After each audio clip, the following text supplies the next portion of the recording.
प्यारे बच्चों, हमने मापन के अनुप्रयोग में आपको ये सब समझा दिया था। अब और इसमें जो पहली एक्सरसाइज दे रखी है विगत वर्षों में पूछे गए प्रश्न, उस प्रश्नावली से हमने आपको कुछ प्रश्न हल करा दिए थे।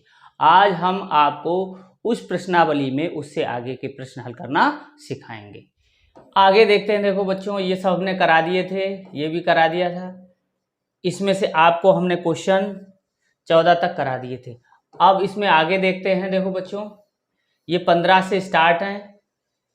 ये 15 से हम आपको इस वीडियो में 22 तक क्वेश्चन हल करना सिखाएंगे। देखो बच्चों, फिर चल बच्चों, विगत वर्षों में पूछे गए प्रश्न जो एक्सरसाइज थी उसका 15वां क्वेश्चन है। एक बस दिल्ली से अमृतसर के लिए किसी दिन शाम को 5:30 बजे चली।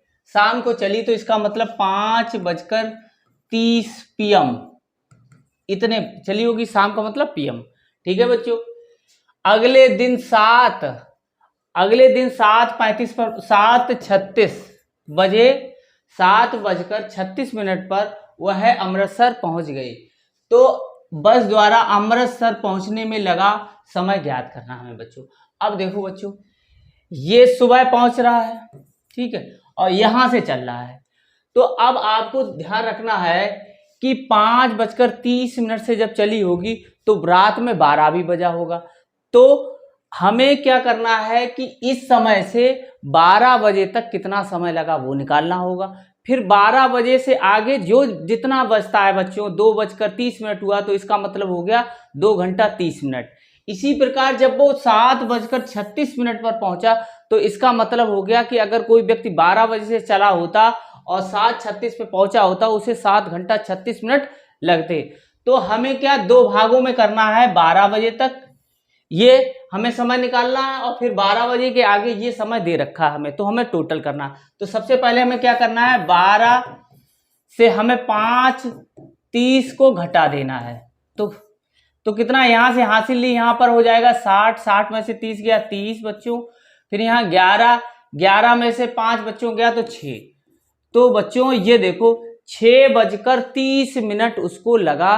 कब? 12 बजे यदि पहुंचा होता तो 12 बजे तक, ये मान के चलो कि 12 बजे तक उसे 6 घंटा 30 मिनट लगा और 12 बजे के बाद ये समय लगा। तो हम ये वाला समय इसमें हम जोड़ देंगे बच्चों, ठीक है। तो 6 और 6 से 12 13। अब ये देखो इधर जो है वो 60 से ज्यादा हो गया, अर्थात ये घंटे में जब 66 मिनट को बदलोगे तो यहाँ पर क्या है, 60 जब हम घटा देंगे यहां से तो 6 बचेगा और यहाँ इसकी हासिल आ जाएगी तो 14। तो बच्चों 14 घंटा 6 मिनट उसे वहां पहुंचने में लगेंगे। कहाँ? अमृतसर पहुंचने में लगेंगे। तो ये लिखा हुआ है, ये बना 14 घंटे 6 मिनट बच्चों, ठीक है। अगला देखते हैं। देखो बच्चों, एक लड़की सोमवार को रात्रि 9:45 बजे सोई तथा अगले दिन वह प्रातः 9:30 बजे जागी। हुआ कितने समय तक सोई? तो ये बच्चों आपको यही करना होगा कि जब वो रात में सोई 9:45 तो 12 बजा होगा। तो 12 बजे तक हमें समय निकालना है कि 12 बजे अगर 9:45 पर सोई होती और 12 बजे उठ जाती तो हमें कितना समय लगा। फिर उसके बाद अब वो उठी कितने बजे है, 5:30। तो 12 बजे के बाद जितना बजेगा उतना घंटे वो सोएगी या उतना समय लगेगा। तो पहले हम 12 बजे तक निकाल लेते हैं उसे कितना सोई। 12 बजे तक वो 9:45। यहां से हासिल ले गए तो यहाँ 60 हो जाएगा, यहाँ 11 हो जाएगा। 60 में से 45 घटा दोगे बच्चों, देखो 15 यहाँ बचेगा। इसके बाद 11 में से तो 2 घंटा यहाँ लगेगा बच्चों, 2 घंटा 15 मिनट, 2 घंटा 15 मिनट। अब 12 बजे के बाद 5:30 पे सुबह उठी तो उसे 5 घंटा 30 मिनट इधर लगा। तो 5 घंटा 30 और 2 15। तो अब देखो बच्चों इसको जोड़ लेंगे तो कितना हो जाएगा, 45 और ये आ जाएगा 7। तो 7 घंटा 45 उसने 7 घंटा 45 मिनट तक वह सोई। जब वह 9:45 पर सो जाएगी और 5:30 पर उठ जाएगी तब उसे सोने का समय 7 घंटा 45 मिनट लगेगा। वो ये रखा हुआ है बच्चों। अगला देखते हैं, देखो बच्चों, एक बस दिल्ली से देहरादून के लिए इतने 10:15 प्रातः चली। यात्रा पूरी करने में उसे 6 घंटा 30 मिनट लगे। बस देहरादून कितने बजे पहुंची? अब देखो बच्चों, 10:15 पे तो वो चली और उसे घंटा कितना लगा? 6 घंटा 30 मिनट लगा। तो 6 घंटा 30 मिनट में जोड़ दो, 45 और ये 16। अब देखो बच्चों कि 16:45 पे पहुंची। अब 16 तो बचता नहीं, तो 16 के लिए हम क्या करेंगे? 12 को घटा देंगे। जब 12 को यहां से घटा देंगे तो 45 यहां आ जाएगा और 4 यहां आ जाएगा। तो अब देखो बच्चों, ये जो AM होगा कि PM होगा? देखो 10:15 जब सुबह बजे होंगे तो दोपहर आएगी, दोपहर का 12 बजेगा। 12 बजे के बाद जो समय होगा वो PM में हम डिनोट करते हैं। तो 12 बजेगा दिन में, तो इसलिए ये PM हो जाएगा। तो 4:45 शाम को वो पहुंचेगा। PM का मतलब शाम, तो 4:45 शाम ये लिखा हुआ है, तो इस समय ही वो देहरादून पहुंचेगा। तो अगला देखते हैं, देखो बच्चों, देखो 6 ग्राम 3 डेसीग्राम 9 सेंटीग्राम को कुल कितने मिलीग्राम होंगे बच्चों? तो देखो आपको हमने एक टेबल बताई थी, किलोग्राम, हेक्टोग्राम, ठीक है, और हेक्टोग्राम, इसके बाद आता है डेकाग्राम, फिर ग्राम, फिर आ जाएगा डेसी ग्राम, फिर सेंटीग्राम और फिर मिलीग्राम। आपको हमने बताया था जब हम ऊपर से नीचे की तरफ चलेंगे तो जितने स्थान हम खिसकेंगे ऊपर से नीचे उतने ही जीरो, अर्थात उतने ही हम जीरो उस संख्या के आगे बढ़ा देंगे, अर्थात 10-10 का गुणा करते जाएंगे। एक स्थान के लिए 10 का हम गुणा करेंगे, 2 स्थान के लिए 100 और 3 स्थान के लिए 1000, ऐसे ही हम बढ़ते जाएंगे। अगर हम नीचे से ऊपर की तरफ जाते हैं तो यही क्रम का रहेगा, भाग का रहेगा। पहले हम 10 का भाग, एक स्थान अगर ऊपर बढ़ेंगे तो 10 का भाग, 2 स्थान ऊपर बढ़ेंगे तो 100 का भाग, 3 स्थान ऊपर बढ़ेंगे तो 1000 का भाग, इसी क्रम में हम भाग देते चले जाएंगे। अब देखो बच्चों, इस टेबल की सहायता से हम इसका मान निकालेंगे। देखो 6 ग्राम लिखा हुआ है, अब ग्राम कहाँ लिखा हुआ है? ये लिखा हुआ है। देखो अब हमें कहाँ बढ़ना है? यहां हमें मिलीग्राम निकालना है। देखो मिलीग्राम निकालना है तो हमें 6 ग्राम में कितने का गुणा करना पड़ेगा? देखो 1 2 3 का गुणा करना पड़ेगा। ऊपर से नीचे आ रहा है, इसका 10 गुणे 10 गुणे 10 अर्थात 1000 का गुणा करना पड़ेगा, तब ग्राम किस में बदल जाएगा? मिलीग्राम में बदल जाएगा। देखो 6 ग्राम हमने ऐसे बदल लिया, 6 ग्राम बराबर हो जाएगा 6 गुणे 1000 बराबर 6000, ठीक है। अब देखो 3 डेसिमल की बात आई, 3 डेसीग्राम, सॉरी, अब डेसीग्राम कहां पर लिखा हुआ है? ये लिखा हुआ है बच्चों। अब यहां से हमें यहां तक आना है तो कै स्थान करना पड़ेगा? 1 2। तो जब 2 स्थान हमने उतरा, नीचे हम उतरेंगे तो 10 गुणे 10 का गुणा कर देंगे, अर्थात 100 का गुणा कर देंगे, 3 गुणे 100, तो ये हो जाएगा 300 मिलीग्राम, ठीक है बच्चों, मिलीग्राम। अब देखो, अब 9 सेंटीग्राम है, तो 9, अब हमें कहां उतरना है? इससे एक ही स्थान हमें उतरना है, तो इसका मतलब हमें 10 का गुणा करना पड़ेगा, तो 90 हो जाएगा। अब हम क्या करेंगे? 6000 और 300 और इन जोड़ कर लेंगे, तो 6000 फिर 300 और फिर 90। तो जब हम इन्हें जोड़ेंगे तो इतना आएगा बच्चों, ठीक है। 6 ग्राम 3 डेसीग्राम 9 सेंटीग्राम, 6 ग्राम को 6 ग्राम का 6000 मिलीग्राम हो गया, 3 डेसीग्राम का 300 मिलीग्राम हो गया, 9 सेंटीग्राम का 90 मिलीग्राम हो गया। तब हमने जोड़ लिया तो 6390 मिलीग्राम आएगा। ये कहाँ लिखा हुआ है? 6390 ये लिखा हुआ है बच्चों, इसी को हम टिक कर देंगे। अगला देखते हैं, देखो बच्चों, एक आयताकार प्लाट में 5 धूर का क्षेत्रफल सेंटीमीटर स्क्वायर में ज्ञात कीजिए यदि 5 बीघा प्लाट का क्षेत्रफल इतने वर्ग सेंटीमीटर है। अब देखो बच्चों, 5 धूर अब हमें 5 धूर का निकालना है सेंटीमीटर स्क्वायर में। देखो हमें क्या निकालना है, 5 धूर और यहाँ कितने वर्ग सेंटीमीटर इसका क्षेत्रफल होगा, यहाँ पे ये निकालना है। ठीक है बच्चों, अब देखो, अब 5 बीघा बराबर जो है वो इतने वर्ग सेंटीमीटर के बराबर है। 5 देखो 5 बीघा बराबर है कितना जीरो है, 1 2 3 4 5 6, तो 1 2 3 4 5 6 ये वर्ग सेंटीमीटर है। अब देखो बच्चों, अब हमें क्या है, जब भी हमें धूर और बीघा का संबंध हमें पता हो जाना चाहिए बच्चों। अगर हमें इसका संबंध पता है तब हम इसको निकाल सकते हैं। तो अब देखो बच्चों, 5 धूर बराबर हमें निकालना है, तो हमें 5 बीघा बराबर धूर में निकालना है। तो बच्चों हमें पता होना चाहिए 1 बीघा में कितना धूर होता है। तो हमें पता है बच्चों 1 बीघा बराबर होता है 400 धूर। ठीक है, अब 5 बीघा बराबर कितना हो जाएगा, कितने धूर के बराबर हो जाएगा, तो 5 का गुणा कर देंगे, तो 5 गुणे 400 बच्चों, तो ये हो जाएगा 5 को भी 2000 धूर। ठीक है बच्चों, अब 2000 धूर बराबर हो जाएगा बच्चों इतना सेंटीमीटर। देखो 2000 धूर बराबर है 1 2 3 4 5 6 इतने वर्ग सेंटीमीटर के। अब हमें क्या निकालना है, सिर्फ 5 का निकालना है। तो एक एक नियम से पहले 1 का निकालेंगे, 1 धूर तो हो जाएगा, ये हम लिख लेंगे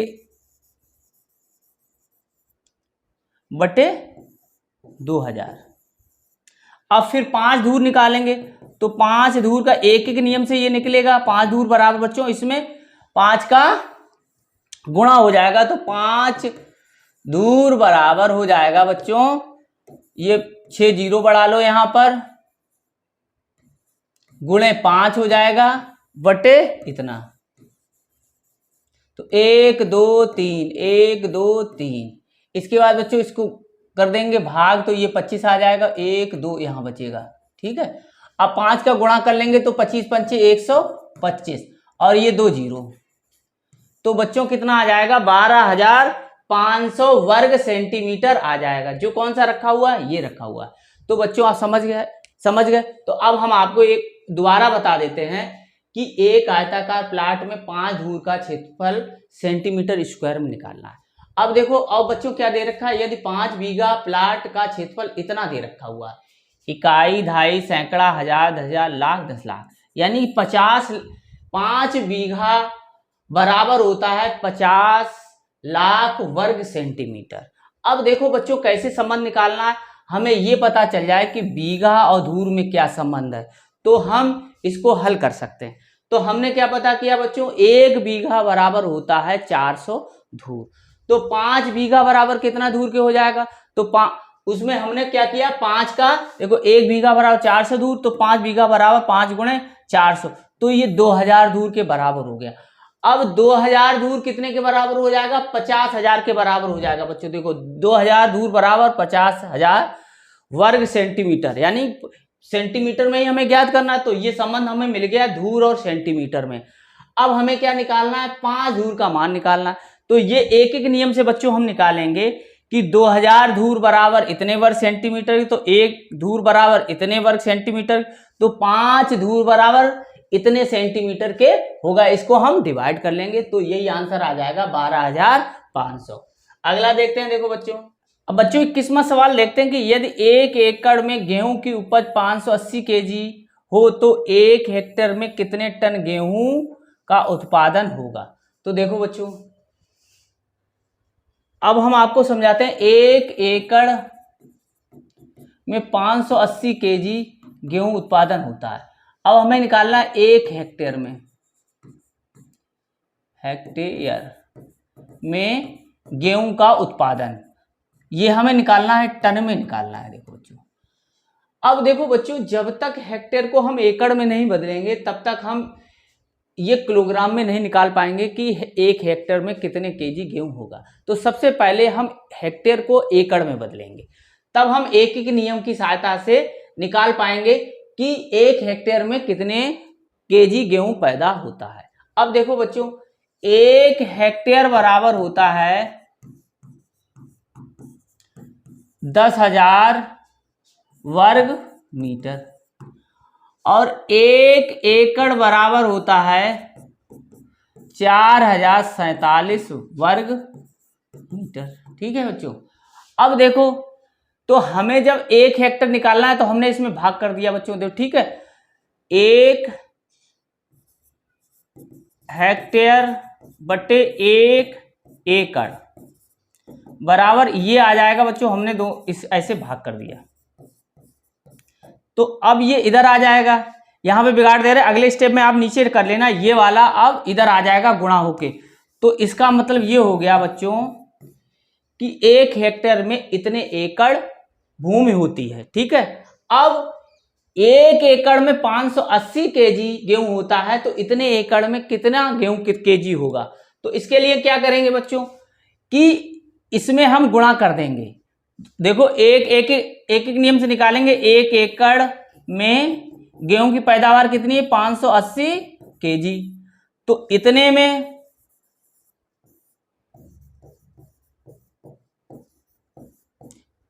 एकड़ में, ठीक है, ये एकड़ लिखा हुआ, एकड़ में गेहूं की पैदावार इसका गुणा हो जाएगा बच्चों। ठीक है,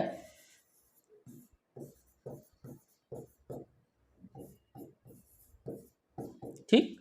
अब देखो, अब हमें यह पता चल गया कि 1 हेक्टेयर में इतने केजी गेहूं हमें मिलेगा। तो 1 हेक्टेयर में गेहूं की पैदावार कितनी होगी, देखो इसका गुणा कर ले रहे हैं तो 580 और कितनी जीरो है, 4, तो 1 2 3 4 बटे इतना। अब हमें पूछा किस में गया है बच्चों, टन में पूछा गया। तो 1 टन बराबर बच्चों होता है 10 कुंतल और 1 कुंतल में होता है 100 केजी। तो इसका मतलब ये हो गया बच्चों कि 1 टन बराबर 1000 केजी। देखो कैसे, यहां पे समझ लो 1 टन बराबर होता है 10 कुंतल। ठीक है, 10 कुंतल। ठीक,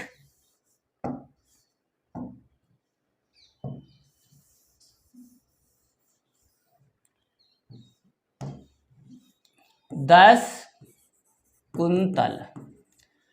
तो अब 1 कुंतल बराबर होता है 100 केजी, तो ये हो गया 1000 केजी।